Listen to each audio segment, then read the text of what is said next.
War Eagle War Report family, I'm your host C-Dub, and today's show is brought to you by the good, generous, and gracious folks over there at GWT2 Energy Consulting Services. If you're a restaurant owner and you're looking for ways to save energy, but you're not quite sure how to do that, you need to go visit GWT2Energy.com. The Weekend Tailgate starts right now. You are now listening to the unmistakable sound of the War Report. Weekend Tailgate. It's your boy, I Jones. Be real. C-Dub. Mike G. Get ready. Sit on back as we bring you the War Report. Weekend Tailgate. War Eagle Auburn family, happy Sunday to everyone. And it's a beautiful day, especially in Alabama. It stopped raining for once. We're thankful for that. My grass needed that. I don't know what mine did about. too, but man, it's good to see some sun. But listen, guys, come on in here. So you know what to do. You know the drill. Smash the like button. Drop a War Eagle in the comments. If you're new to the War Report and you're just watching from afar, we want to know your city and your state, where you're watching this from. We want to hear from you as well. Also, we want you guys to share our content. Let people know that we're out here dropping great content in the off season. You already know what to do. If you're on Twitter, you can add us at the War Report using hashtag Get Your Weight Up. You can also use that hashtag if you're on Facebook as well. Mike G, we got some great content dropping starting tomorrow for everyone. Would you please share with people what's dropping, sir? Oh, man, listen, it's an exciting time for us. First and foremost, we are dropping another interview with Josh Pate on Monday. If you're an insider, you already have this. But Josh came through to talk to us about TJ Finley possibly becoming Auburn's starting quarterback. I always appreciate it when Josh falls through.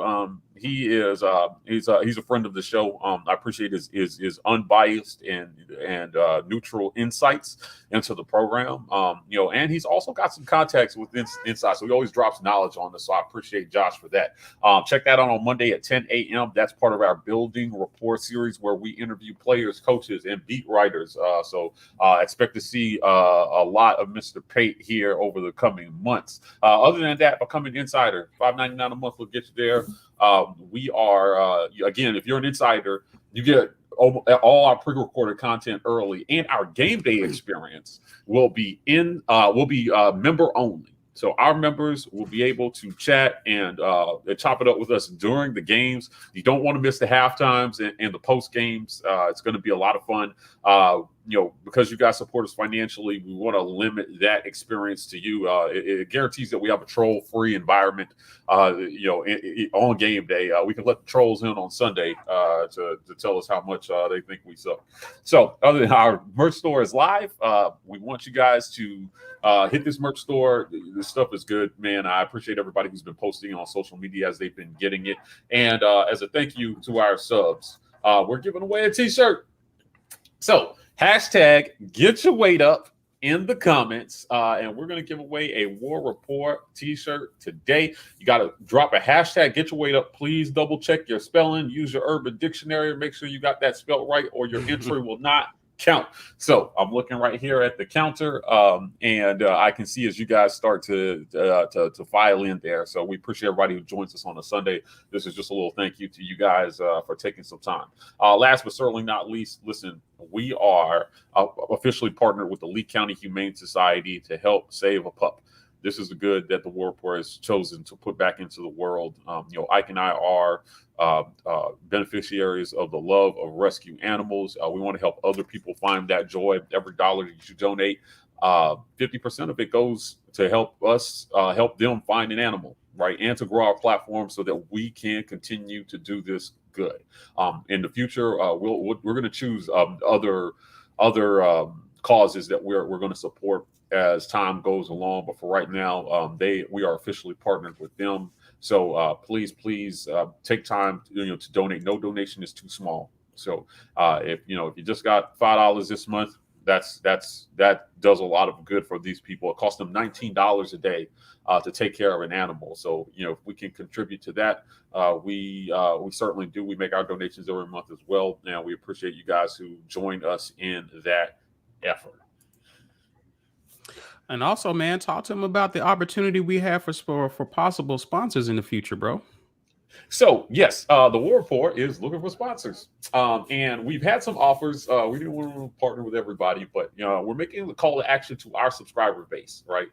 So if you know somebody who owns a business and they want they love Auburn football and want to support the work that we're doing as well too, while getting exposure for their business, have them email us at business@thewarreport.com. And so that we can get it started, get the process started for them.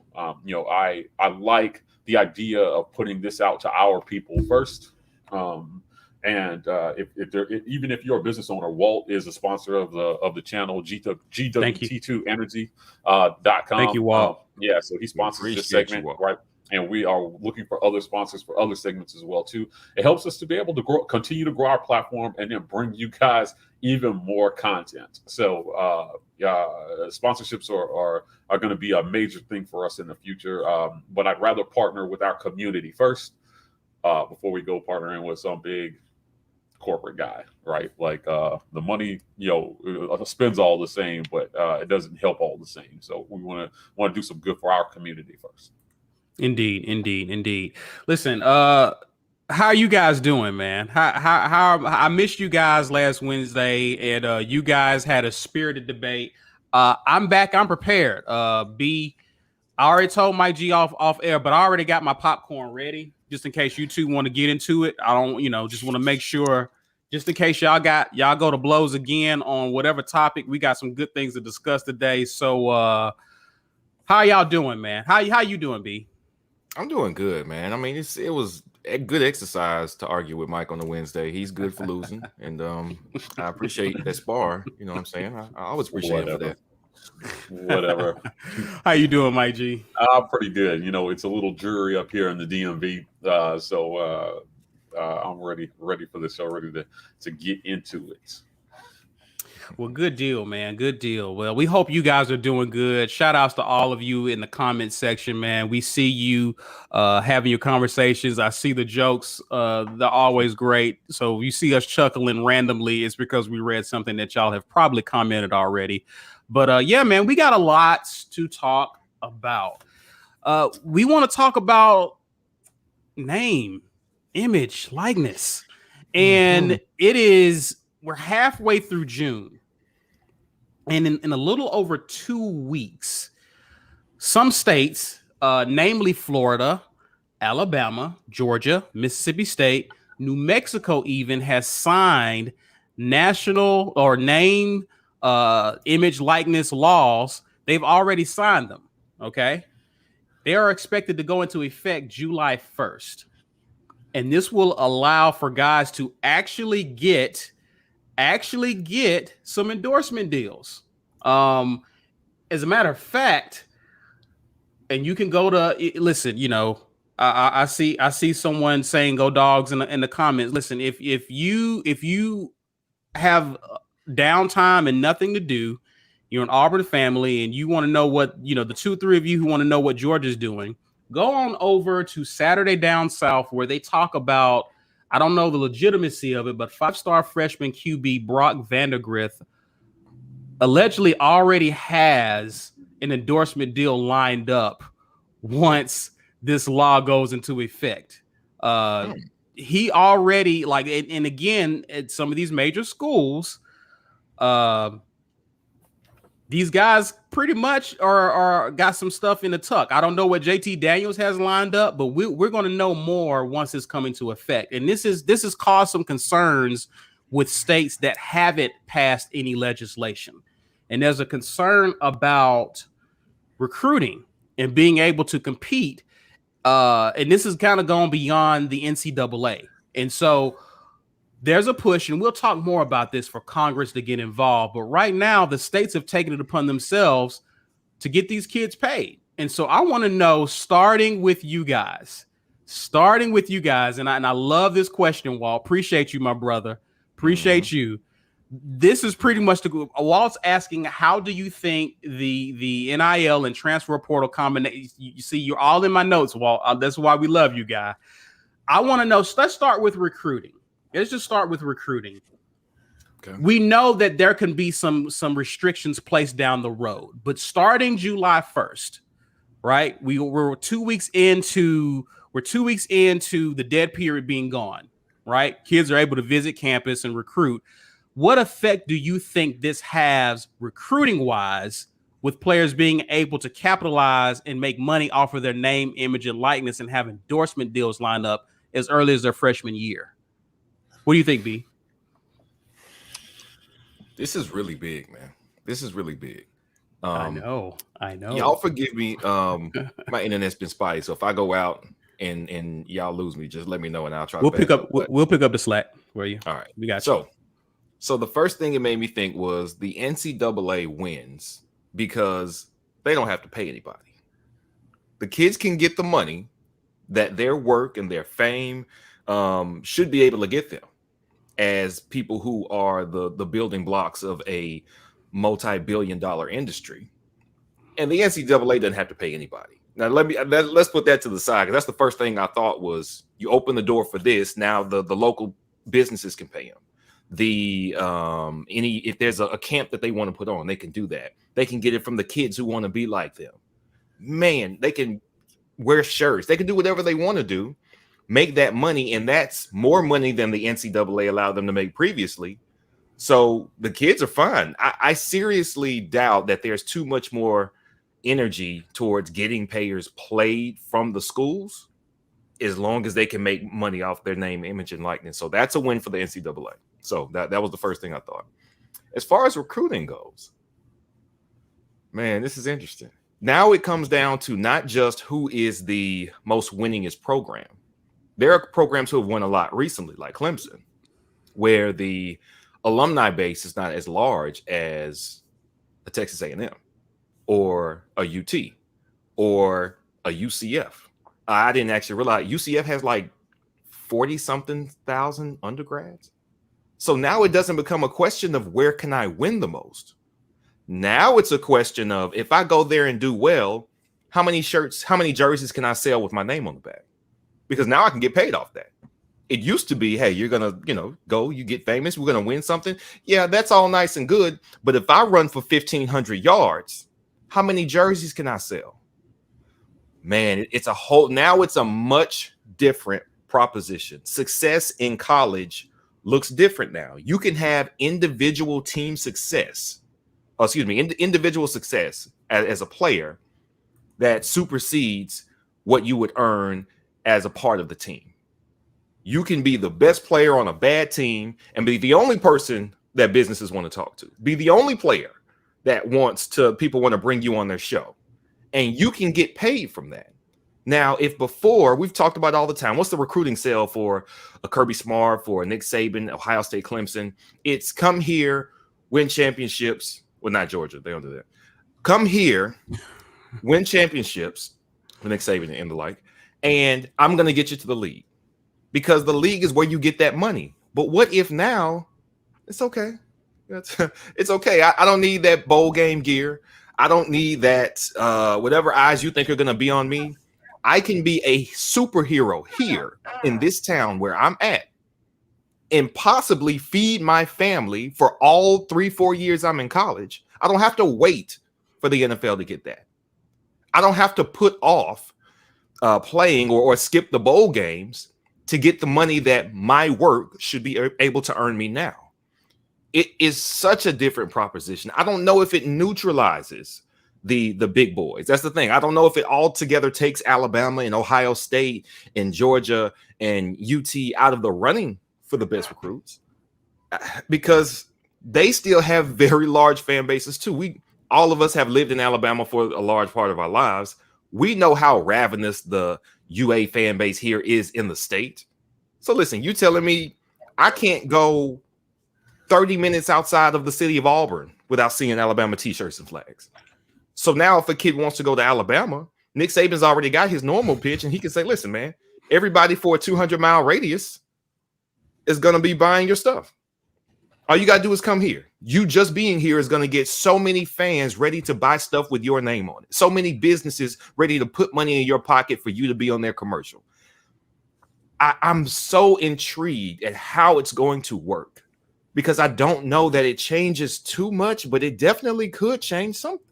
Would either one of you want to be the best guy at a small school, but in a good sized city, so you can be the biggest draw there and balance that out with, hey, maybe I'm not going to get the eyes that I would have gotten going to the SEC, but you know what? I'm going to be the biggest fish in this pond, and I'm going to get paid. And that's something that's now on their plate. I want to ask you before we get to Mike G's, because he has some. I know he has some thoughts. We talked prior. Walt's asking, doesn't that open up legal issues potentially for the athlete? Meaning the athlete getting sued for not living up to the contract, whatever's agreed upon in that endorsement deal.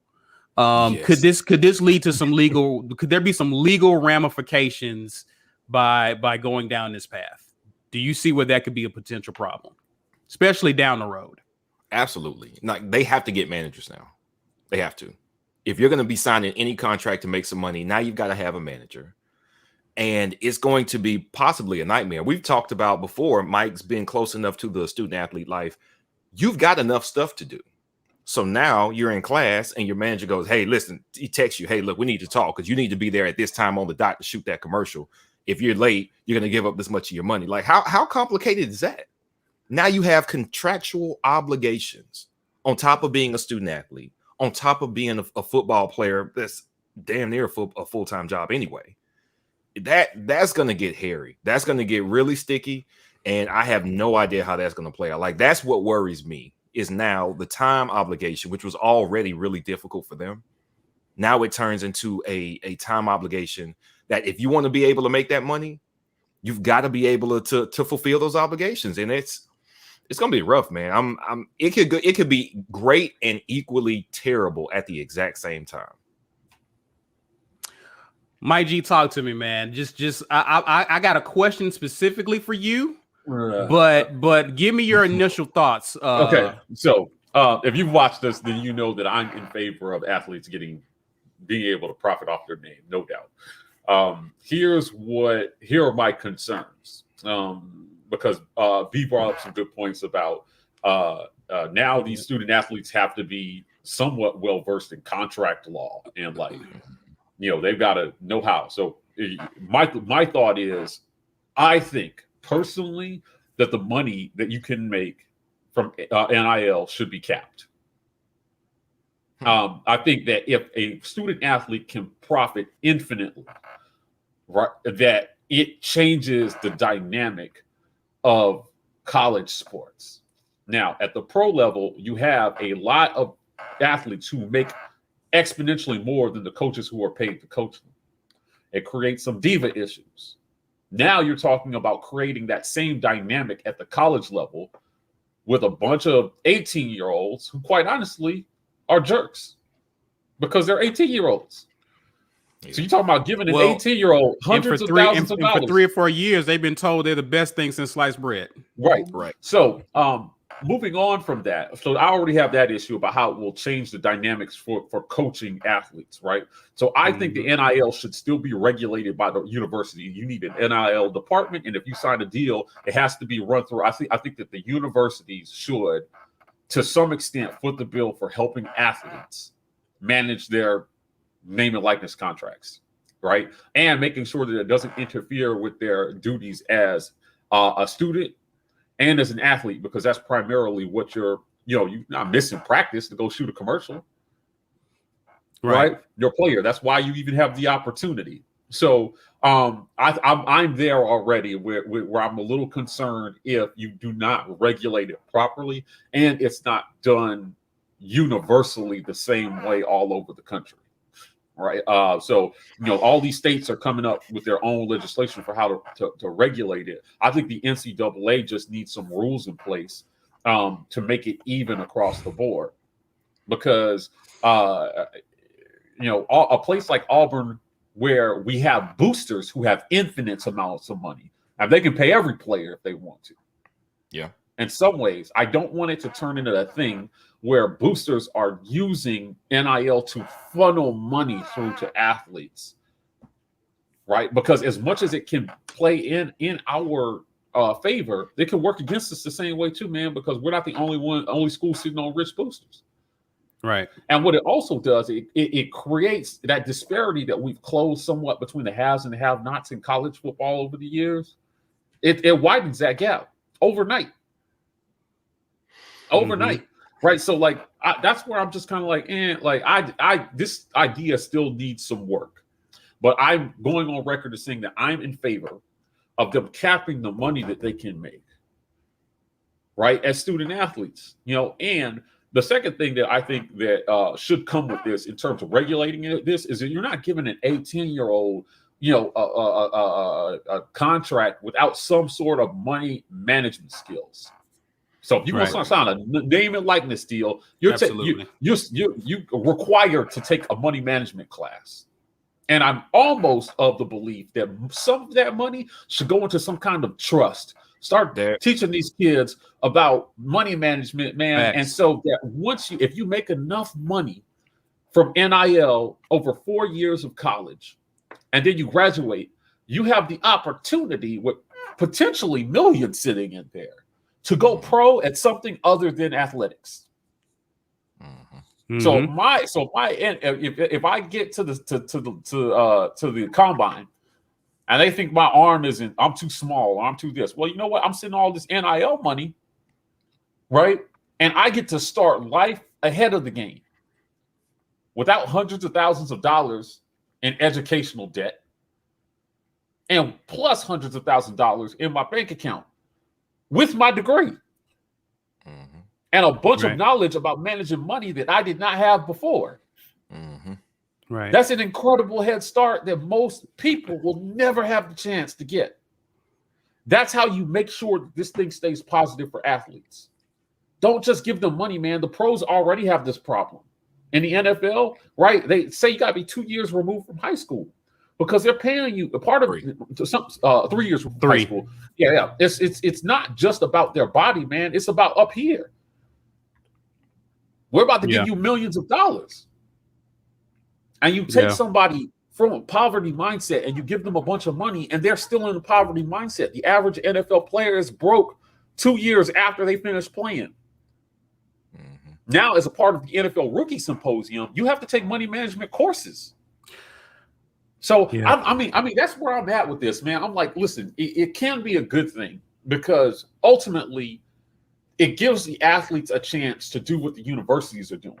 They're profiting off their name regardless. Right. And now I just think that the athletes they deserve the same chance to profit. But that has to come with some responsibility, man. I'm not in favor of just turning this into money starts flying everywhere from these businesses because that's all that's all it's going to be.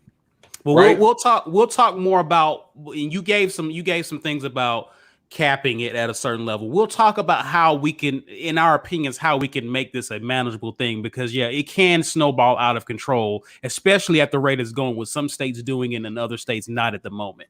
What I want to know, and I want to shout out a lot of our people in the comments let's get through for getting some good stuff. Auburn stuff. He mentions unionization. Okay. Mm-hmm. You have players unions at the pro level. Now, we already had a situation a few years ago with, I believe it was Northwestern. Right. Some of those guys threatened to sit out a game, right? Or was it something like that? Or no, it wasn't that. It was some guys who was arguing for name, image, and likeness, I think. And I think it was an issue that they had with the NCAA. Could we have a situation where if players are feeling a certain way, are we heading towards and where players may need to be unionized? Yeah. I think that is I think that's a real possibility. But the NCAA needs to step in as the governing body and do a lot of the heavy lifting in terms of at least providing an initial blueprint that makes it fair for everybody. Because let's be real. If you take out, with the, and we all know we all went to Auburn, so we know how much money is in our alumni base. Yeah. Right. If you take into account how much money is our alumni base, it's going to be hard for a lot of other schools to keep up. And if you don't regulate it, it just becomes a money funnel. All the stuff that was illegal before just becomes legal. And I'm not sure full legalization is the answer here. They need to be able to profit off their names, but you still need to. And this is not just for the kids, man. This is regulating the adults. Yeah. In the room. For sure. This is regulating the people with the money, just as much as it is the kids. What does that look like, though? It's caps. I don't think it's caps. I actually don't think it's caps. And here's what I think. Mike, you mentioned this, but I think, number one, if the NCAA was doing it, this is just off the cuff because we're talking about this right now. They should not be able to sign any deals until they are signed with a college. What that does is that keeps people from recruiting that middle school player and saying, hey, let me do this. Like, no, you can't. If you have any active deals, then you can't sign to play in college. Mm-hmm. So you have to wait until you're signed. And that would give kids a reason to go ahead and pick a school and sign. And then after that, all right, Corey, thank you. That was good. Yeah, pretty much. I didn't want to call out any company names, so I don't get in trouble with. Yeah. But then once they're signed, what you can say is every deal that you make is going in a fund, and you can't touch it until you leave. You can't touch it. It's there. You can get reports, kind of like just like a 401k, your job, right? You see the money coming out of your check. You get that statement. Oh, here's how much goes in. Here's how much interest you collected. Here's what you look like after year one. If you want to take it out, you can take it out. Some of it. When you want to catch a little fee for it. Yeah, some of it. I think that you have an opportunity to do both. Some of it should go into some kind of maturation fund, right? And then you need to be able to take at least what is just part-time money out of it, because you don't have time to get a part-time job. But. So let me ask you this, though. Now that we started compensating players for the full cost of attendance, which means travel to from wherever they're originally from, which means not just having a dorm, but it's also living expenses to be in college. Like they started getting that as kind of a very short beginning of a bridge to compensation a few years back. That's already in place. If that's already in place, are you saying that it's not enough to just be able to live, survive, play, and be a student and have hundreds of thousands of dollars as soon as you leave school? Now, I'm just saying a little bit of part-time money in your pocket is not a bad deal, right? Like, a little bit of part-time money. Yeah. So if some kid is bringing home $3,000 a month, do you know I could have done with $3,000 a month in college? Yeah. Right. I mean, I wouldn't have been living fat, but like, I would have been. Most people after college. Yeah. I would have been a much better student. Yeah. I would have been a way worse student. Oh no. Right. Because I would have been able to spend more time studying than working. Right. Which essentially what my college career was. Work to make tuition and books every semester, just barely, while handling a full class load. I just think if they can make a little bit and then put a lot of it away, that's a win-win for the student athlete, because to P's point, because they're covering all these things, it's not like they need a ton of money in their pocket. Right. But the other thing that I think that this does is it incentivizes kids to stay in school for 4 years, and that improves college athletics. Right. Now I'm not in a rush to go pro to feed my family. Right. Because I could send a couple grand home every month. And particularly if they're in Alabama, where cost of living is a lot lower than some other plases, right? A couple grand a month goes a long way. Yeah. And one and done's. I mean, can you imagine if Isaac Okoro had some sort of financial incentive to stay at Auburn another year? Right. The conversation the conversation Bruce had with him was, this is not even a conversation. You're going. Yeah. Right. But if he had come back another year, how different would our basketball team look? Now, he may not stay 2, 3, 4 years, but they're not in as much of a rush to jump to the next level. Right. Because you can just enjoy being a college athlete, man, and a student without all the pressures of becoming a pro. With a little bit of money in your pocket, a little bit to give your family, and then the nest egg that's going to be waiting for you if you stay all 4 years and you get your degree. That's an incredible head start in life that most people will never get. And I think that helps the pro level too, because now you're getting more mature athletes coming into the league every year, right? You don't have, the NFL had a problem that they fixed the year that Cam came in, right? Because you remember the cap percentage for a rookie. Right? Because remember, they went and gave Sam Bradford $70 million, $50 million guaranteed. Ski mask Bradford. Golly. Man, I wish I was him. Ski mask.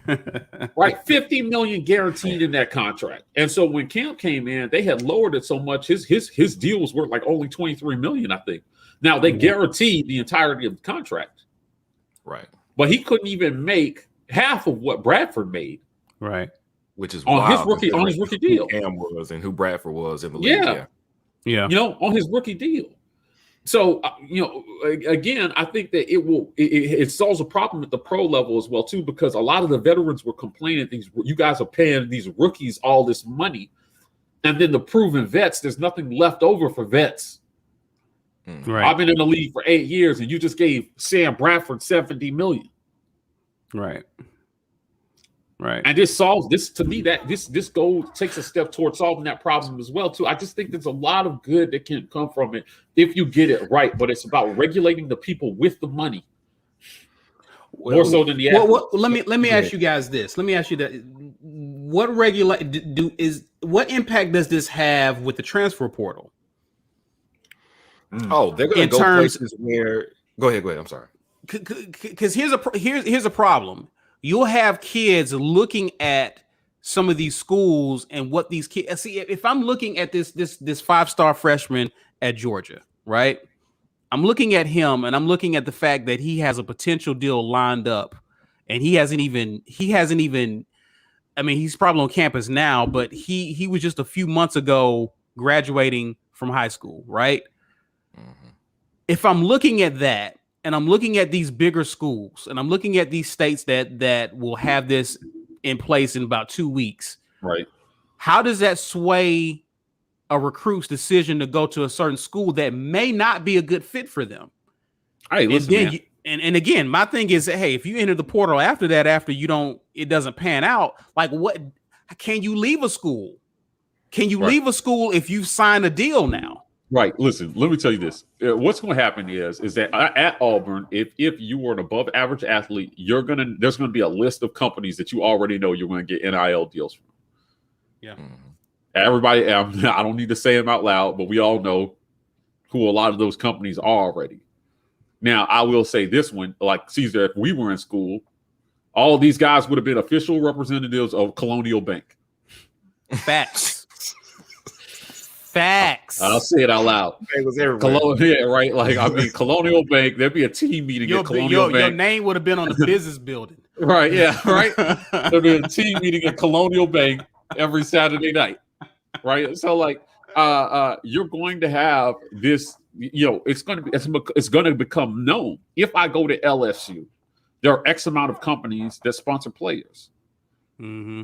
Right. And it's not going to be every player that benefits from it. There still has to be a benefit to the business as well, too. This is not just for them to throw money around. You got to be good, or your name doesn't carry any weight. Right. And so that creates a divide within the team. See, because now what if I'm a guy who came in highly touted? But in a position that doesn't usually get a lot of love. Let's say I'm an offensive lineman. And yeah, you can talk about me if I'm an offensive lineman. Maybe on the broadcast, they're like, oh, so-and-so, he's been an elite level blocker for 3 years. But listen, man, not enough people are going to know that name and that face. Tank is running the ball and getting the touchdowns. Bo or Finley are going to be throwing them. Right. We're going to have somebody on the defense that's just all world. Oh, nobody throws at him. The broadcasts do a good job of educating the fans on who there is to watch. Now, we try to get ahead of that, look at tape, and realize who's doing us a good service and a good value as far as play on defense and offense way ahead of that. But a lot of fans are only going to know. Then ESPN becomes incredibly important Because listen, man, y'all aren't saying my kid's name enough. He had this many tackles, and he was this in tackles in the conference. They didn't even say his TV. name. So this will affect TV deals as well. Yeah, it's a ripple effect. That's why I say regulate the people with the money first. Yeah, it's wild. You know what Mike was saying is Mike said these businesses, we know what businesses around Auburn are going to be going for players, but I think it's worse than that because all right, club night after the game, home game, man. Hey, we got this much. We got Tank Bigsby. This is made up, so I'm just talking. We got Tank Bigsby live at Sky Bar from this time to this time. Come out and say what's up. You know why? Because they paid Tank Bigsby however much. Oh my God! Hey, you know it's coming. Yeah, quick question. Oh man, quick question to the chat: Is 1716 still a thing down in Auburn? Is that bar still there? I don't know. Show how old I am. Chat, help me out. Is 1716 still a thing? I thought that was Damon Duvall's spot. I could be wrong, but I thought 1716 was David Duvall's spot. Yes, it is. Yeah, okay. He said yes, right. It is. Yeah, I mean, I just can imagine to B's point, right? When I think about all the places we used to go, there was a little bar down College Street called Mama Lucy's that we used to go to. Mm-hmm. There was this ratchet club out in Opelika. I mean, Opelika is kind of ratchet anyway, but like, I think of some of the spots. Thank you for everybody watching us from Opelika. Yeah, we love you guys. You're not ratchet. Just own it. I'm from Phoenix City. We ratchet down there too. Well, there it is. I can think of some of the places, to your point, B, where it becomes a whole deal for the players to host again. Just have fun with their celebrity. Mm-hmm. And say, yo, we got Tank Bigsby in the house, or we got this person in the house, right? You know, and then all the students want to flock to go to the Bigsby Knicks party. Yeah. Right. I hope that they put some common sense rules in here. Right. Yeah. Man, get a regular student there in on a committee and learn about this. Is a good chance for administrators to learn about the student athlete day-to-day life experience. And really understand put some rules around this thing, man. But every college is going to have an NIL department with enforcement officers, and it's going to cost them some money. Yeah. So, right? But again, what does that do to smaller schools? That's what I'm saying. That's why I think that again, the disparity between the haves and the have-nots grows with this thing. Absolutely. I said that earlier. We started to close the gap. And if you don't have the resources to do that, you essentially are counting on people to self-regulate, which will land a lot of student athletes in trouble. Right. Yeah. That's all I'm saying. Right. And the schools with the resources will do it better. They'll still have some slip-ups, I'm sure. Yeah. But for the most part, this is, I mean, I like the idea of athletes getting money. I do. But somebody said it earlier in the chat. I think it was Dallas Schwartz, maybe, about how it just changes, like the difference between pro and college was the money. Right. Mm-hmm. But it does. And he's absolutely right. It changes it in a lot of ways where it's not just about the money they're getting. It's about the attitude and the environment that the money creates. Absolutely. And now you're a coach, you're an assistant coach, and you got a kid who's making just about as much money as you are. And you're trying to coach him.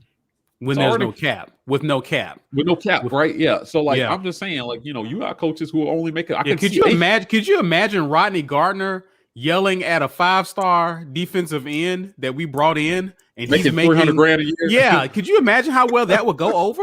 Like that's I'm out of here. I'm out of here. You'd have to pay coaches more to deal with it. Yeah. You'd have to pay coaches more to deal with it. There are a myriad of issues here. I hope that what they do is they start with some kind of common sense thing that allows athletes limited access to sponsorship deals and then expand on it in a common sense way from there. Yeah. Don't turn this thing into a Wild Wild West, man, by opening it all the way up with no rules in place. Don't learn in reverse, man. Like, really think, you know what, here's where we're going to start with this, because it's not just the athletes that you have to be concerned about. It's about the unscrupulous individuals behind some of these companies with the money, trying to create an unfair advantage for their particular university. It's been so hard just to stop these people from doing this already. And it hasn't stopped.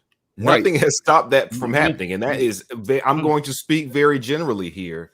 There are still things that draw kids to schools that are not necessarily within the rules. Now, you just gave that influence a costume to put on, is what you did. You gave it a disguise in NIL. So outside of traditional recruiting, listen, man, it could get ugly unless they. But see, this is the danger, and the NCAA said this, and they were right, but they were also wrong because it shouldn't have taken them this long. Which is, we want the states to hold up and let Congress pass something, and then we'll pass something. It's like, yeah, but you were dragging your feet. You weren't trying to make this happen, NCAA. So you should have done it. Now the states have done it, and it's going to create an advantage for these states, but it's also going to create a mess because it's not uniformly regulated. Right. Yeah, right. Let's go ahead and pause here because we got a lot more to discuss. There's some comments made by a coach in basketball that was made last week about this very same topic, and I want to get into that and just talk about the overall impact. I do want to talk about specifically what does this mean for Harsin. What does this mean for basketball? What does this mean for our major sports in terms of where does Auburn go from here in terms of recruiting, just the football program as a whole? We'll get into more of that. But Mike G, please let the people know what we got dropping tomorrow for everybody. Yeah, man. Listen, Josh Pate is joining us to talk a little bit of Auburn quarterback TJ Finley. TJ is on the Plains, man, and by his own accounts, he's not coming here to be a backup. So we decided to talk to Josh a little bit about this statement that this young man made. There's going to be some interesting things in that quarterback room this year. All eyes are going to be on the QB situation. I appreciate Josh for taking a little bit of time to talk to us about it. So if you are an insider, this interview is already live for you. Everybody else, 10 a.m. tomorrow. We are partnered with the Lee County Humane Society. Please take some time, if you have it in your heart, to help us save an animal and donate. 50% of every dollar goes to the Lee County Humane Society. The other 50% goes to help us grow our platform so we can continue to funnel this good back into the world. You can see these pictures here. Somebody asked me the other day about how I got Albie to take that picture, and I don't know. It was a selfie, and I have not been able to recreate that picture yet. But the love that you see in her eyes is real. And so we want other people to experience that joy. And helping Lee County Humane Society save animals is the way that we've chosen to do that. Our merch store is live. You can find this link in the About section of our YouTube channel. And we want you guys to become members. It's this season is going to be lit. I'll say it again for the people in the back. This season is going to be lit with the War Report. So you definitely want to be a channel member on Saturdays because we're going to have a lot of fun, win, lose, or draw. So, well, there are no draws in college football, but win, lose, or 8 overtimes, we will be here with you guys on Saturdays to talk about what happened. I want you guys to be able to experience the emotional roller coaster that it is to be an Auburn fan with us and with each other. So become a member. You can find this link on the homepage of our YouTube channel. This is one of the best ways to support our content. And last but not least, we're giving away a t-shirt. So hashtag get your weight up to enter. I'm not seeing a ton of entries. I see a lot of people in here, but I don't see a ton of entries. So hashtag get your weight up in the comment section. Make sure you spell it right. So I'll check in one more time before we do the drawing in about 15 minutes. But get entered. And we're going to send a free t-shirt, some merch out to one of you today for being on. You have to be present at the end to claim your prize. So we're going to ask you to shout out and let us know you're in the comments. If you are not there, then we will redraw and pick another winner. That's it. All right, guys. Listen, there's been some comments. You're familiar with Gonzaga's head basketball coach, Mark Few. He has some comments on how these various state laws pretty much will lead to unfair advantages in recruiting. I mean, I don't disagree with that at all. But he recently spoke at a hearing regarding athletes' rights convened by the Senate Committee on Commerce, Science, and Transportation. And just to see some of the quotes and the statements he's making, here it is. He was saying, at this point, this is not an issue. The NCAA or individual states can fix. We can't run competitive fair championships if every state has a different rule. Only action hereby, Congress can maintain some sort of semblance of a level playing field. A consistent national law is critical. He goes on to say, we recruit nationally, even internationally. To not have the ability to compete on some sort of a level playing field with people who can provide monetary gifts, endorsements, things like that, it would put us at a disadvantage that we couldn't make up. The story of Gonzaga playing in 2 national championship games would never have happened if this was around prior. Gentlemen, I just want us to know, because again, fortunately for us, we're at Auburn. Auburn can play this game. Yeah. But if you're some of the smaller schools around college football, in your opinion, if this is handled wrong, what could be the impact of college sports as we know it? Start with you, B. Will. If it's handled wrong, it's going to be what it is in football right now, but in basketball too, which is you got about, realistically, even though they say anybody can win it in a Power 5, that's not true. The 12-team playoff proposition that's supposed to open it up, but it doesn't really. Not really. It's not true. There are about maybe 10 teams each year that have a shot to win a championship out of, I think, 128 football subdivision schools. Yeah. And I think that's where we're going with basketball if it's not regulated and if the playing field is not equal. Because, like he just said, who's going to Gonzaga's in what, Oregon or Washington? Washington. Okay. Washington. It's in the state of Washington. Basketball is not it's not like a basketball hotbed up there. They're not ravenous NBA fans up there. I mean, they had the Seattle team, but football in the South is its own thing, whether we had a pro team or not in this state, in Alabama. What you're going to create is whoever has not only the biggest pockets, where their boosters can have companies that pay players for a certain endorsement, not only a bigger fan base because we're more populated down in the South than they are in the Northwest. It is going to create such a gap. Haves and have-nots is back in the biggest way ever. Maybe if you're a traditional powerhouse like Kansas, like UNC, like Duke. I mean, though they have history, tradition, even though they've lost their coaching advantage because their legendary coaches are retiring. Roy Williams already did, and Krzyzewski's about to. Now, what you have to say is, well, listen, man, we've got a fan base, a basketball fan base that is elite, and all you have to do is come here and be one of 5 guys, not one of 25 like football. One of 5 guys. You come here, you do great, and you will be able to live off of just what you did in college. You can't say that at Gonzaga. Like, that's not possible at Gonzaga. Even though they've had much success, they've been able to put a few guys in the league. It is nothing compared to the legacy of a really big traditional basketball powerhouse. He is 100% right. Even if they can figure out a way to make it level across the playing field, can you ask for the prices at Gonzaga that you could ask for at UNC?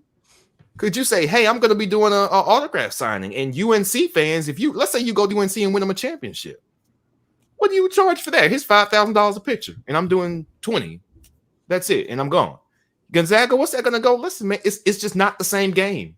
It's not the same game at all. He is 100% right. I don't know how you make sense of it. I don't know how you make it better.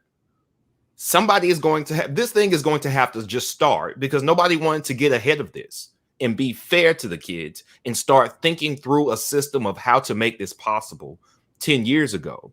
So listen, it's really on the NCAA. They were dragging their feet. They were trying to hold the power and keep these kids from making money.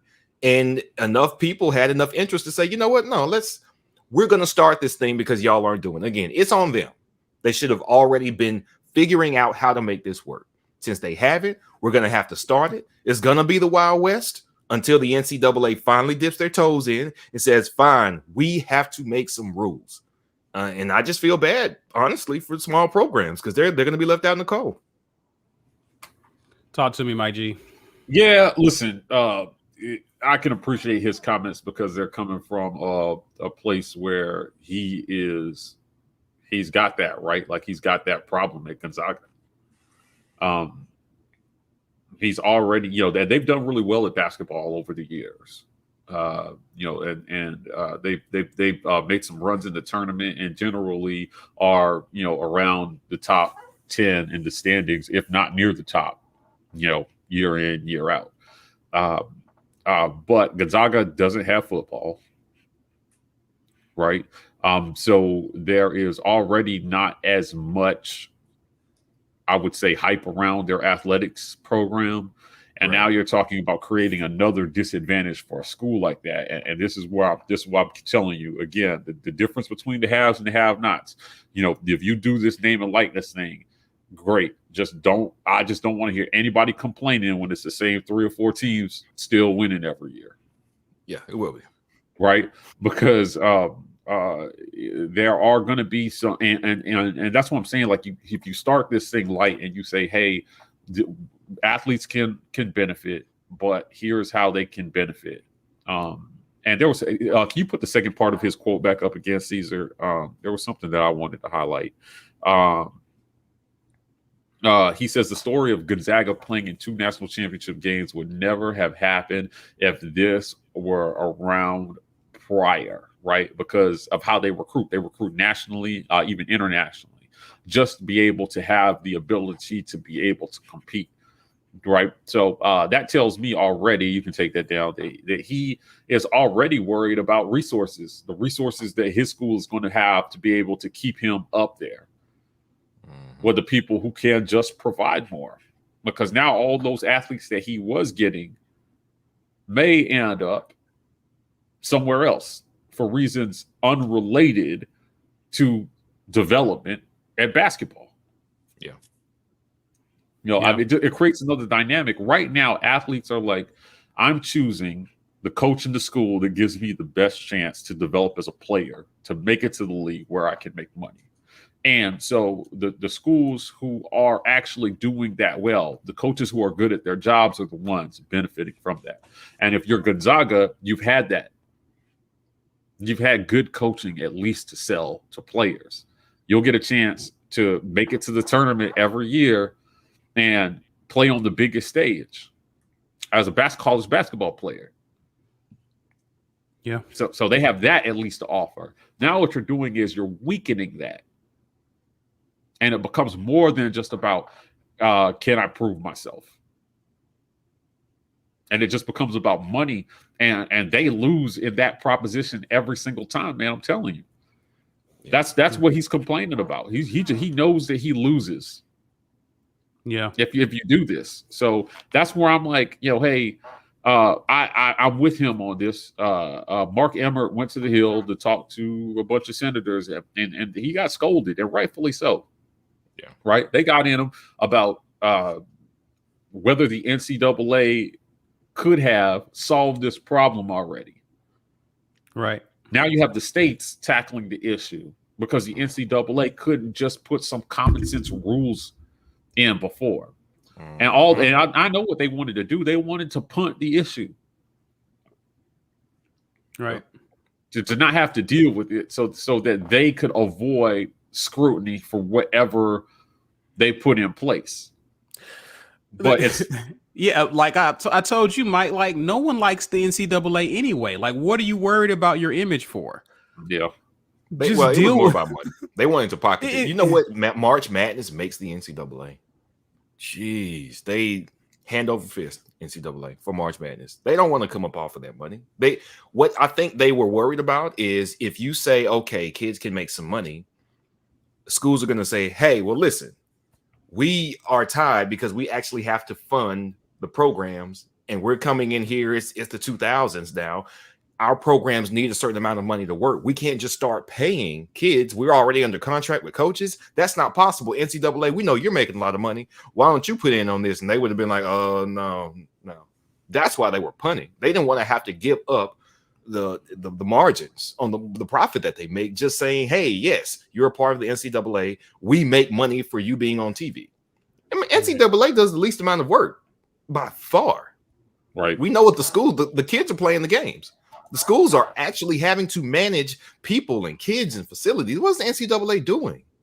Nothing. Yeah. They're just the body everybody works through, and they're pocketing it. So they don't want to give that up. That's what this is really about. Yeah, listen, Walt says here that no one's going to agree on common sense. There's no such thing, right? Like, I agree, Walt. I just think you got to start somewhere. So don't start by just opening this thing up and creating a money shootout. I think that's the biggest mistake that they can make with this, right? If you want to do this, you consider the little guys and regulate the people with the money first. So right? will that be done at the Congress level? Because that's what Mark Few is counting on. Like, he's not even talking about the NCAA at this point. Listen, I don't think I don't think it can be done at the Congress level truly, because those people aren't in tune with student athletes. I agree. The organization that claims that purpose to be advocates for student athletes needs to take the lead. And they're not. Study, researches, surveys, talk to the athletes. Yeah. Get it right. Yeah. You got to care first before you get it right. Yeah, man, I'm telling you. I mean, again, the heat that they've been taking as an organization is that you claim to be for the athletes, but all your rules that you make hurt athletes. Yeah.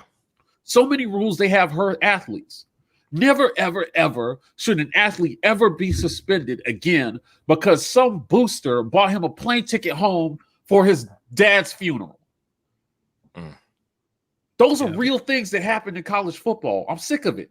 Tattoos. Yeah. Tattoos. Give me a break. Well, Walt Taylor, like, what we're talking about is why the NCAA, that's the purpose behind why the NCAA was created. But obviously, get it right, man. They're not even on their assignment anymore. Yeah, listen, you guys are making money already. So maybe the fat cats can make a little less money and actually start taking care of the student athletes. But putting this to the states, and I mean, listen, if you just look at the way that legislation is made in general, right? Laws are so different from state to state. There's no way you're going to get any uniformity if the states are tackling the issue. Back to Mark's point. Right? Because states have their own personal interest. Right. If you're in a state where with exclusion to California and Texas, but if you're in states that have pro teams, and that's where people care about, are they going to be as aggressive towards these laws and trying to level up with Alabama and those? Are they going to try to do that? Yeah, listen, even if the whole process just looked like this, you know what? Students can profit off their name, but we're going to say that you can make no more than $5,000 a month in sponsorships, right? And it has to be run through the university, cannot interfere with classes or practice, right? I mean, if you just did that in general, right? If you started there, just basic. Don't overcomplicate this thing, man. Right? Allow the students to be able to profit off their name, but not become millionaires. You know, and then and build on that every year, and build on that, and then you talk to the athletes and you say, okay, is this working? Right? But now you've got this thing where everybody's trying to jump to solve it all at once, when there could have been some common sense steps taken 10 years ago. To build to a point where you have a more perfect system. Look, think about just the way we pick a champion. Think about how long it's taking them to just get that right. How we pick to determine who gets to compete. Right. How long a 12-team playoff or an 8-team playoff, which we'll could have talk been about a thing a really long time ago. We'll talk about that in a minute. For sure. Right. That's all I'm saying. I'm like, listen, they have a long history of bumbling these things until they have no choice but to do something. Right. Yeah. For sure. Right. And you don't come out looking good either way, because you're already behind the 8 ball. And I think it was Cory Booker or whatever senator it was just saying, like, you guys could have handled this a long time ago. You punted to the states to do your job. What are you getting paid for? Right. That's where I'm having a problem. The people making the money are limiting other people's ability to be able to make money. Get it right, Emmert. You know, like I don't know, man. Like I'm not a big fan of his. I'm not a big fan of his. I'm not blame Emmert. I'm not a blame Emmert for everything type of person, but I just think that there is a lot of leadership that has been lacked from the NCAA level on issues. They should have been way more progressive on this issue than they have been. Yeah, but see, that's the problem. The N stands for negligence in the NCAA. Like they've just been negligent when it comes to doing what they're supposed to be doing. Yeah. So I agree. That's just the story of them. There's been some things that they could have handled, should have handled, but they've been negligent in it because there's no benefit for them. They only care about them. Right. They don't care about the student athlete for real. Right. To the degree that they can't benefit from it, they don't care. Yeah, man. Time to get it right. Just time to get it right. This is a step in the right direction, but it's coming at a time. It's coming in a manner that I would have hoped we could have avoided. Agreed. Right, because you're trying to take too many steps all at once because you put it off for so long. Right. Now you're trying to make up for lost time, and there are going to be many more growing pains than there could have been if you had started tackling the issue back when you eliminated the BCS. Right. If they had started this process back then, man, think about how much good could have been done. And then you would have 8 years worth of data to collate and know what's working and what's not. Right. You know, because I don't expect them to get it right on the first go round. I understand that these things are very complex and there are a lot of nuances, and it's trial and error. I get it. My issue is that you're just now starting now because you put it off until the states had to deal with it themselves. Right. And you are the governing body of college athletics. I don't want some old guy who never played sports in Congress making rules about what athletes can do. Right. Are they even talking to the athletes? I mean, we saw what happened at Auburn when people who have never played sports try to pick a head coach and how bad that turned out. Right. Yeah. Right. So let me take this time to just again plug our AD, our leader, because we asked him about name and likeness during his interview. And he looked at me and Isaac. He said, "Guys, there are so many things we just don't know yet. Right. But we're studying the issue and we're looking into it and we're taking in the information right now to try to be as ahead as we can. But the state has a lot of laws that they have to pass before we can even begin the process of knowing how we can deal with it." You know, they're putting the effort in to at least take a look at the issue and see, you know, where they can get ahead. But you're right. I mean, they're beholden to the laws of the land that they live in. Yeah. You know, and nothing fast happens in Congress unless it's already a disaster. Yeah, right. That's true. So like that's one just kind of like I was hearing what he was saying, but to your point, right? We have an AD who was a student athlete. Yeah. Mm-hmm. He's a baseball player. And during the interview, you know, we asked him about making the change at head coach. And he said, you know, I just looked around. We surveyed the program. We talked to athletes. It seems like a very common sense way to do things. And at the end of the day, there wasn't the hope around the program that we would have liked. Right. So I came to the conclusion it was time to make a change, right? So what I'm saying is if our AD can just say, hey, before I go pay $21 million, get rid of this guy, let me talk to the parties, the invested parties, right, and see what's going on at the level at ground zero where things are happening. Why can't the NCAA take the same approach?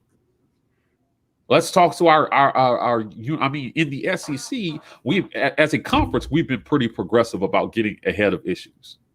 Right. I mean, our TV deals, I mean, they talk to the member institutions. And before he died, like Mike Slive was a great commissioner. Yeah, for sure. He was a great commissioner and he did a lot for this conference and why we are where we are.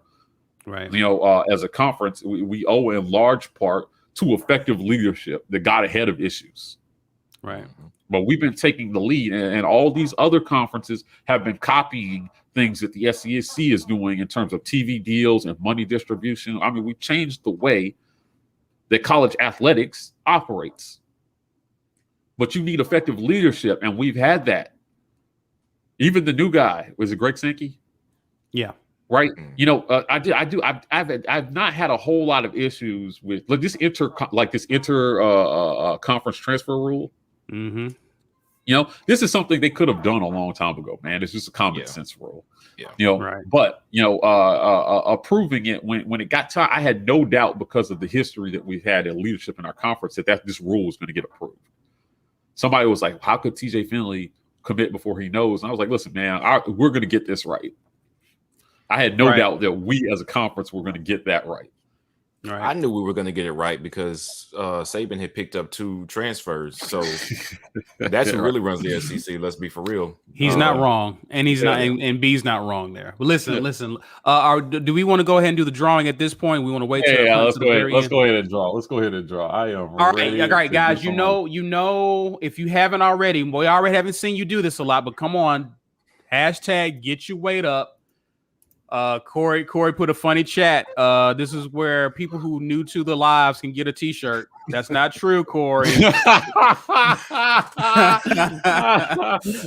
true.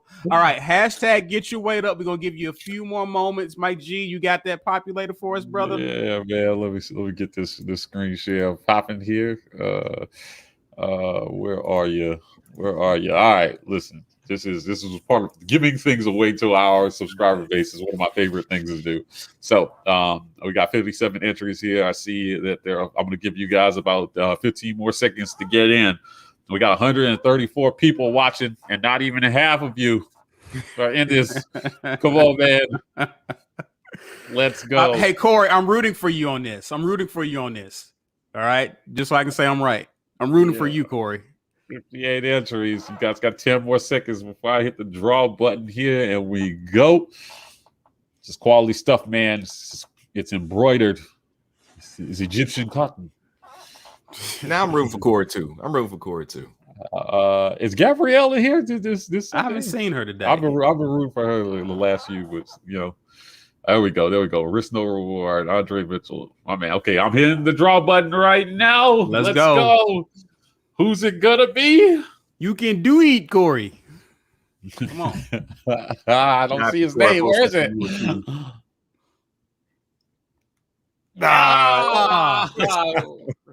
You gotta be here, though. You gotta be here. I will hit draw again. Elo, holla at us. Let us know. Shout us out in the chat right now. But I got you on the next time. Brother. But he's got a comment though. We may draw again. We got to draw again. Elo 4 times. Where you at, brother? There we go. There they are. Okay, I see it. I see it. Okay. All right. Listen, we almost overlooked you, buddy. Listen, send me your email address at business@thewarreport.com. Send your mailing address at business@thewarreport.com, and we're going to get that. We're going to get that out for you. Thank you for being with us. I see him in the comment section. He's on the lives. He's with us here faithfully. So it's cool to be able to give that out. I think he's actually our first member that's won, right? I think. Okay, so. Yeah, I mean, a lot of non-members have been winning, so he's our first member that's actually won one. To Corey's point. But yeah, he's our first member who's won. But congratulations to you. That's business at the War Report. He said, send Corey a shirt and bill me. Done, Walt. Corey, watch out. Corey, also send me your mailing address, business at the War Report. You're getting a t-shirt on Walt. But the community provides, man. The community always provides. So listen, let's talk about it, because I saw a few of you guys mentioning it and listen, we're here for you guys, man. If you guys want to talk about it, then we're gonna talk about it. Let's talk about the committee decisions. What they talked about this past Thursday. They recommended on Thursday to triple the current playing field in the college football playoff, making it 4 to 12. You guys kind of talked about it a little bit on Wednesday. What we got? What are our thoughts? Starting with you, Mike G. I want you to go first. I want B Will to close out. Yeah, Mike G. Yeah. I still think that 12 is too many. But okay. But why is that? My revised position is that if you're going to err on the side of making sure that more teams make it in and not less, I'll live with it, right? Like, just as long as we establish there's always going to be some team at 13 and 14 or 9 and 10 complaining about how they should have had a shot, right? I think B's position was that even though they'll pick some bad teams, it means that some teams that deserve to be in there will get in there. I don't wholly disagree with that logic. I just think they still need to focus on picking better. And then make Notre Dame join a conference. So I think that should be the caveat here. Right, because here's the deal. No special rules for Notre Dame. That's where I'm at on this. Right. I don't care if it's 8 or 12. They are saying that the top the way I read the rules, Brian, correct me if I'm wrong, is the top ranked conference champions, so top 6 ranked conference champions, right, are automatic bids. Yes. To the playoff. I'm still not sure how they do that between Group of 5 and Power 5, but yes. It doesn't matter. If you are a conference champion, the top 6 ranked. Okay. Right. So the Power 5 will be ranked higher. Okay. So yeah. Correct. Okay. Right. Yeah. So presumably, but maybe not the way the pack has been going. I mean, listen, their conference championships have been pretty pathetic over the last few years. So it's possible that you could have a Boise State ranked over a Pac-12 champion and get an automatic bid. If it was last year where I think Oregon got in because the team couldn't play because of COVID. Mm-hmm. Right. Yeah, I don't think you rank them, you'd put them in there because of that. I don't think so. But listen, here's what happens. Because they said 6, right? Outside of Big 12, SEC, Big 10, Pac, and who am I forgetting? ACC. Mm-hmm. Right? Like, you should get at least one Group of 5 conference champion in. Right. Yeah.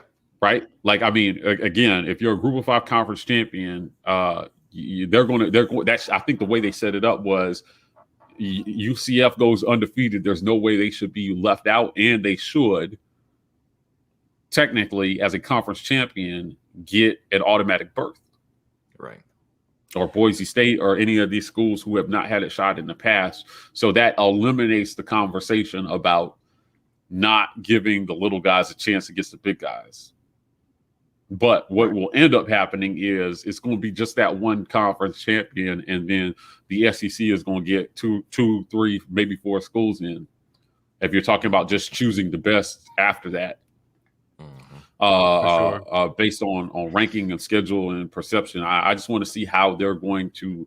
I think that the conference champion portion of it solves a huge issue that you can't really debate for them, right? Your conference champions get in, top 6, and then the other 6 is the next 6 is what I'm interested in to see what kind of criteria do they put on the next 6. And that leads me to my question about what do we do with runner-ups versus your Coastal Carolinas in these conference championships? Right. Like, what do you do with a Florida and a Coastal Carolina? Last year, right? Yeah.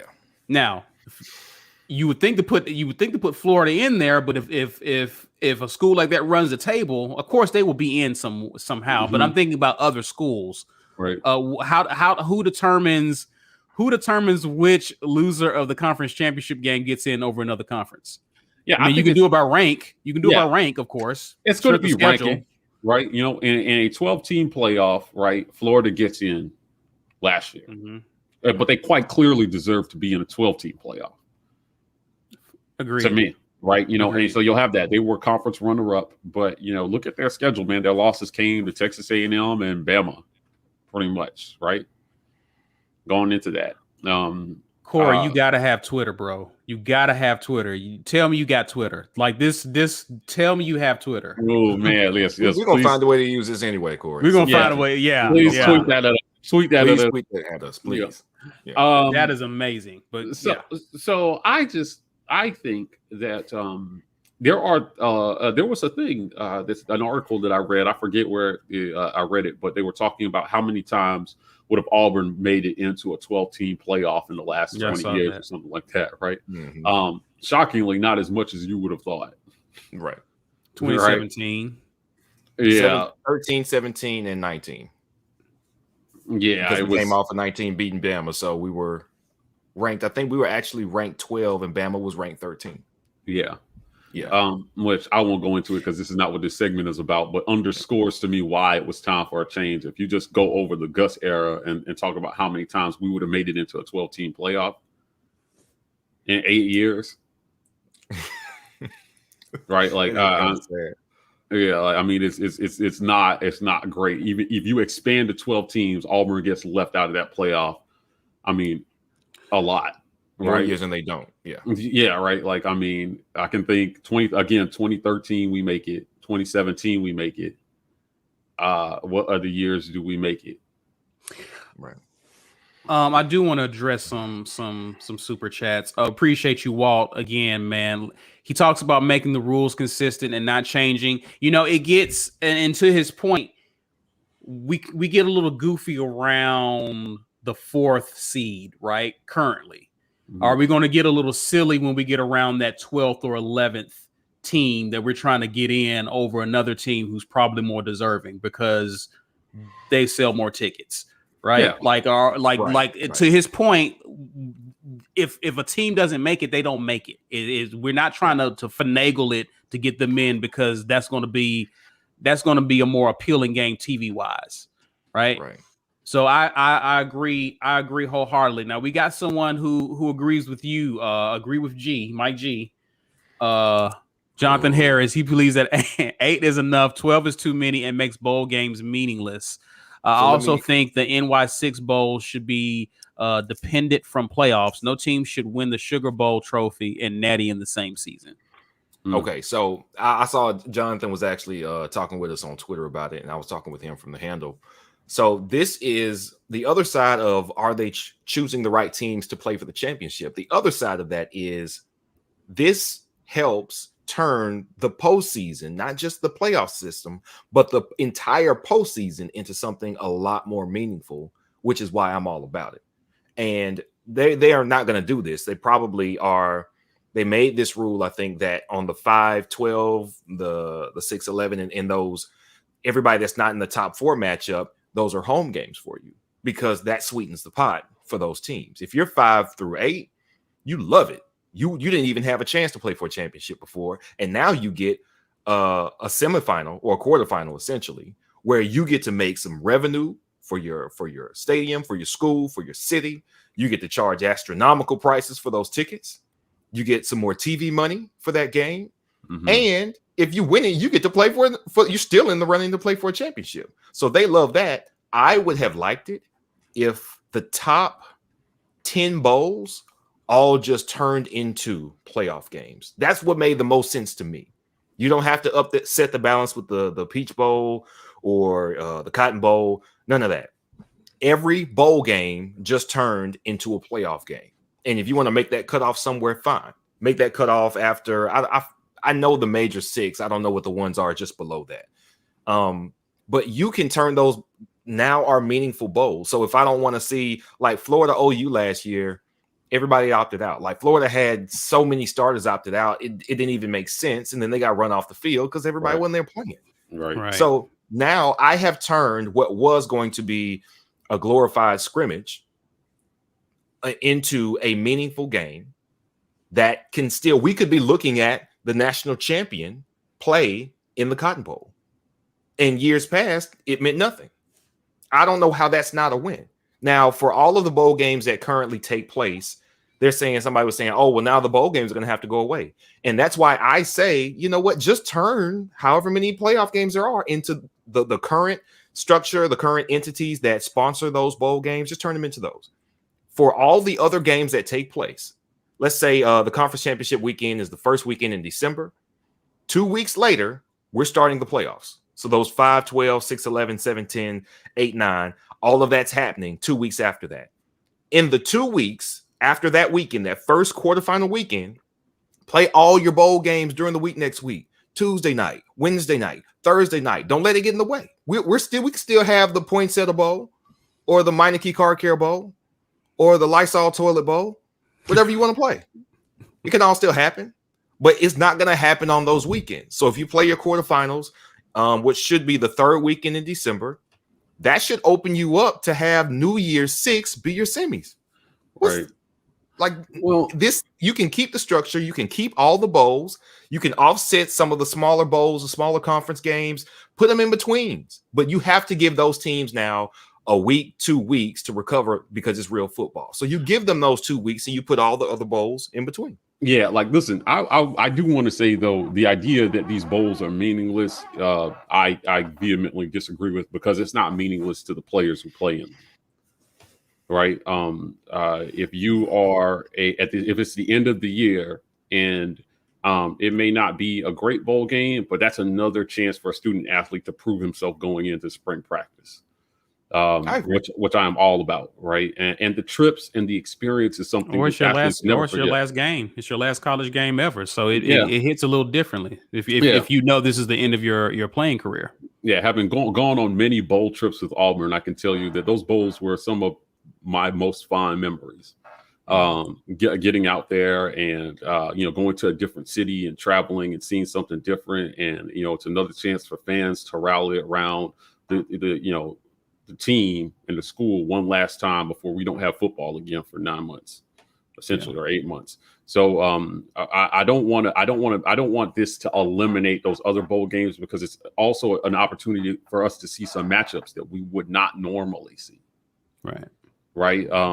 If they get them right. So that being said, I think that you can, there was a comment here earlier by Lawrence Robinson. We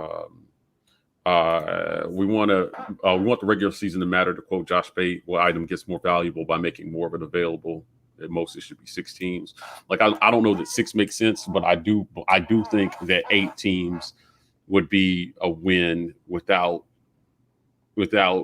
oversaturating the market. So I assume in the 16 playoffs, the top 2 seeds would get a bye, right? And then 4 through 6 would play, right? And then you've got a 14 playoff after that, which, again, would not be opposed to. I just think, to B's point, if you expand to at least 8, that means that 2 more teams really that probably should have been in there and had some weird circumstances get to make it, rather than us having the same discussion that we had when it was just 4 teams. I've seen some dangerous 8-9 seeded teams I would not want to see by the end of the season. I'm telling you. And in our conference, it's just, you just never know what can happen. It's going to be very interesting to see what they decide to do. I'm shocked at the jump from 4 to 12. The way they've handled everything else, jumping to a 12-team playoff seems a little out of character. It does. Right? I think that was a surprise. It was a shock, right? That now all of a sudden y'all want to make big jumps and leaps, right? Like, but just get it right, and let's get this thing going, man. 12 teams. I'm on team 8 train, but if I won't be mad about a 12-team playoff. Just, to B's point, try to make a way to preserve the integrity of the other bowl games, because, right, like you said, B, I like that idea. You need some time to recover. I don't think you can go week to week. So put the other bowl games in between, the week in between, so we get some football, give them time to recover, play again, right? So essentially, we get football all the way through December. Yeah. Right. Right into early January, and hopefully the student athletes put some common sense things in place to protect athletes' health, because there's a lot of football for college athlete. For sure, it is a lot of football, and if you win a championship, you will then have played how many games? Okay, so here's the real thing, and Walt mentioned this. 13 Walt can't have buys. I 16 don't like games. 1 through 4 getting buys, and here's why. If you're going to say the top 6 ranked conference champions get in, that means likely if you win the SEC, Big 10, ACC, probably Big 12. Right now, we're going to assume the Pac is always not going to be one of those top 4. You get a bye, but what happens to the Pac-12 champion that did win their conference? Or let's say it mixes up, and then for some reason you've got a couple of losses for the Big 10 champion. You have to stop a championship weekend, so that's your 13th game, if you got to turn right around and play again the next week. Or play Notre Dame. We say, or who? Or you got to play Notre Dame. Like if you got to play Notre Dame, if you're facing a Notre Dame who didn't even have a conference championship, right? Is what I'm saying. Because the way these rules are set up, Notre Dame can't even get an automatic bid. Can't get a bye. They can't get an automatic bid, and they can't get a bye. Yeah, which I'm okay with. Yeah, I'm okay with. But on top of that, what it creates is Bama's at home sleep, or Georgia's at home sleep, resting up. Clemson's at home sleep, resting up.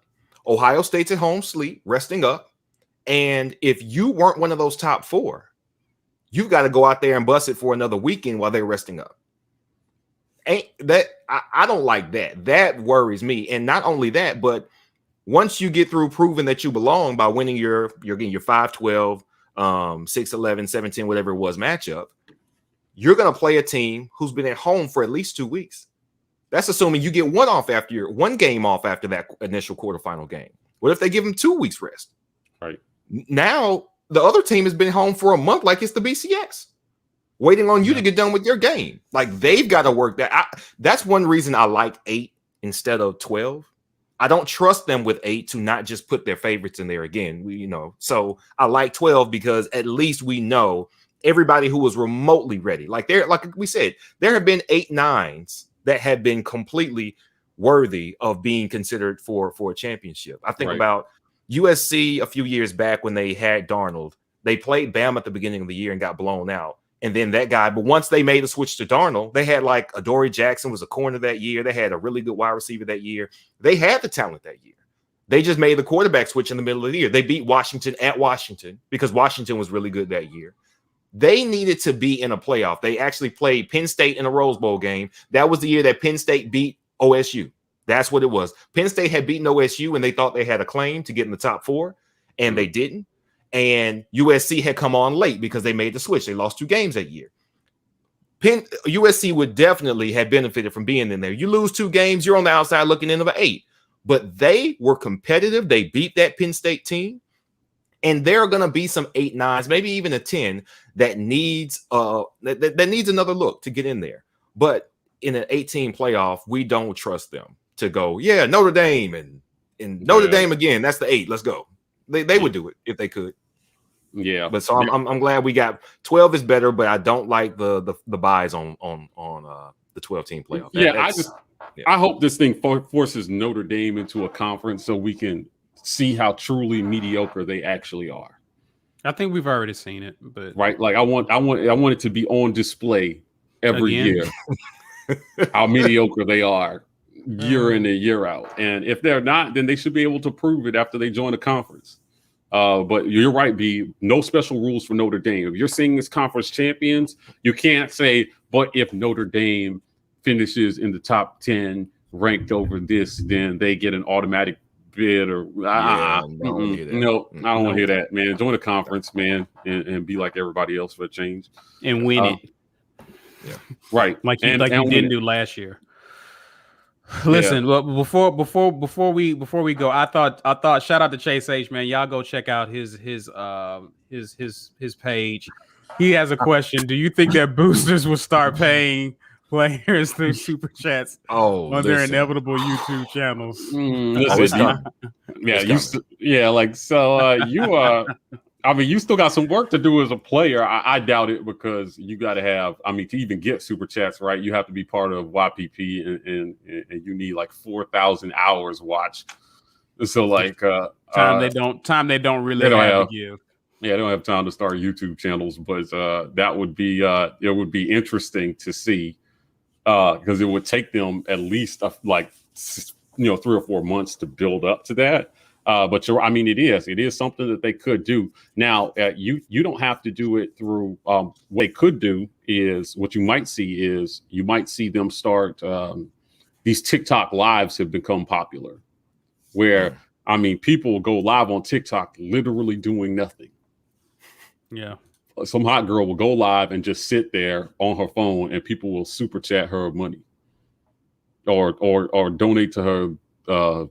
What do you call the things? The cash apps. They put the cash app in their bio, and then people do it for literally nothing. So that is a possibility that there could be something like that. But that's one of those common sense things that I hope they regulate. Yeah. And Right. like Walt said right here, if they start in high school, it works. If they start in high school, if you commit in August before your senior year, so the entire fan base that you're going to knows you're going to them, hey, follow me on YouTube. By the time you get there in next summer, you get paid. Yeah, for sure. Definitely. Yeah. So, I mean, there's going to be a bunch of loopholes. Listen, the entrepreneurial mind will figure it out. And if you're smart enough to start a YouTube channel and do all this stuff on your own in high school, I ain't even know if I hate. Yeah. I don't even know if I'm hating on that. Like, I think that shows some sort of ingenuity, and as long as it's not adults saying, hey, start a YouTube channel and do this so we can give you money, right? Yeah. But if that becomes the game, everybody can do that. Right. So the playing field should be pretty level if everybody can do it, especially in high school.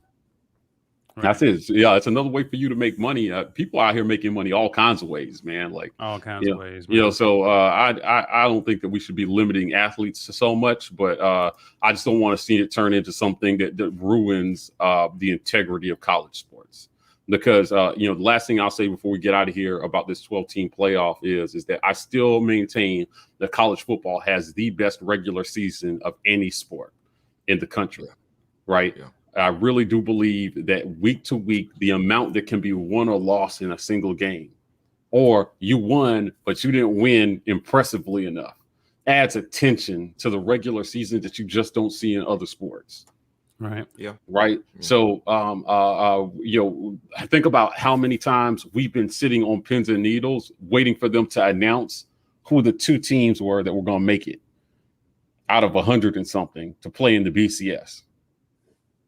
And how many years there was a real argument between 2 and 3, and now that argument is about between 5 and 6 and 4.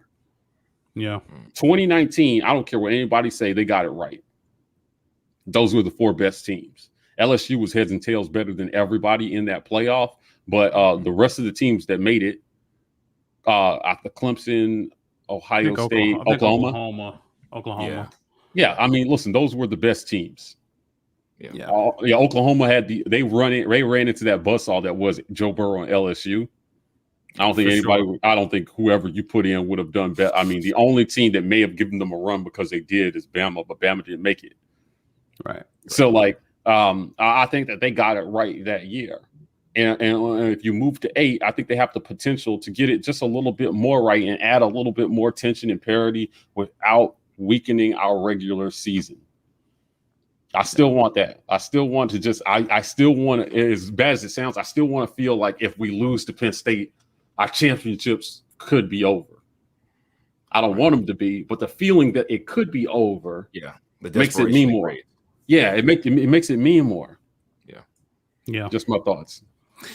Well, go ahead and take us on out, Mike. Let us know what we got coming up this week. Listen, become an insider or a supporter or whatever you want to do. But I'm just telling you that come season, you're going to want to be a part of our community because we are going to have a lot of fun with you guys and with each other on game day. So our game day experience is going to be YouTube members only. We've got some changes coming in the future to incentivize people to come on over to YouTube to support us. Right now, we stream to Facebook, but there are definitely more benefits to being a member on YouTube. So come on over to YouTube, become a member. You can do that from our main page on YouTube. If you're on an iPhone, easiest thing to do is to go find a computer. If you want to know how to do it on your iPhone, DM me. I will give you instructions. But this $5.99 a month. We're dropping a new segment this week for our insiders called For the Record.